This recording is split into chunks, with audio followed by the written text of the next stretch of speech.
we're getting a brand new Prince of Persia game. It's a roguelike from the Dead Cell creators. Like, what is going on?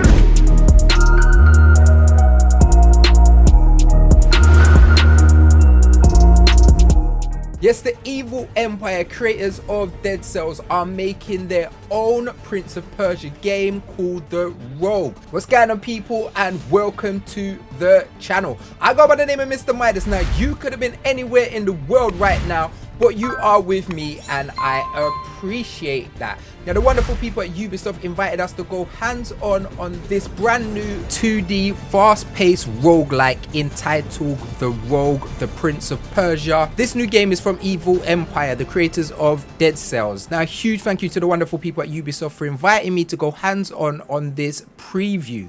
Now, firstly, this game is a super early build and will be in Steam's early access. Now, this gameplay capture is provided by Ubisoft and I was able to play remotely using my PC. Now, roguelike is traditionally characterized by a dungeon crawl through procedurally generated levels, and when you die you lose all your equipment and can buy buffs. And the first thing that stands out to me is how different the art style is. I personally don't like the visual direction of the game, and I would have loved the art style to be more of a 2D pixel art like Dead Cells, as this gives me much more of a mobile game feel. But honestly, this does not detract from how wonderful this game plays. It's fast-paced hack and slash action mixed with movements from bouncing over an enemy's head, melee strikes, kicks, and the classic Prince of Persia wall run and an added run up. The visual animations of the prince work well too.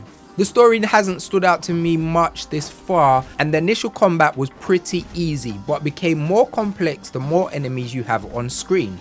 The traversal was excellent, with the prince easily gliding up the side of walls, jumping off poles and being able to run walls in his dope fashion.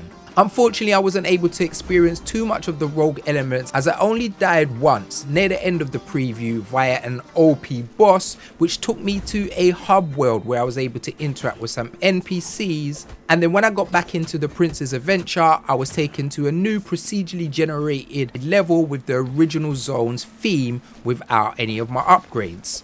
One thing that stood out to me was the amount of weapon upgrades and choices you got from the start, which is pretty cool, from either choosing a specific weapon from a point that you found on the map or paying a merchant to upgrade that weapon. The prince also has a ranged weapon, which makes the use of an energy meter to stop you from spamming the ability, which is also fun to use during combat. The Prince of Persia: The Lost Crown was a standout hit for me this year, and it ticked all the boxes of what I personally need from a 2D Prince of Persia game. But I would love to try the Rouge on either a Nintendo Switch or to remote play on my PlayStation Portal or even a MacBook. I'm not sure if I'm going to be sitting down and playing this on my PS5 or PC. This game is going to be released on Steam Early Access, and it's going to have consistent improvements and gameplay added, which is definitely an interest to me. And that's it. I can't believe we are getting another Prince of Persia game. But what are you feeling about this? The combat feels slick, fast and responsive. Really enjoying that. I'm not crazy about the art style, even though it looks good in motion. But let me know your thoughts and we can continue the conversation below. I'm Mr. Midas and you are wonderful, and we out of here. Peace.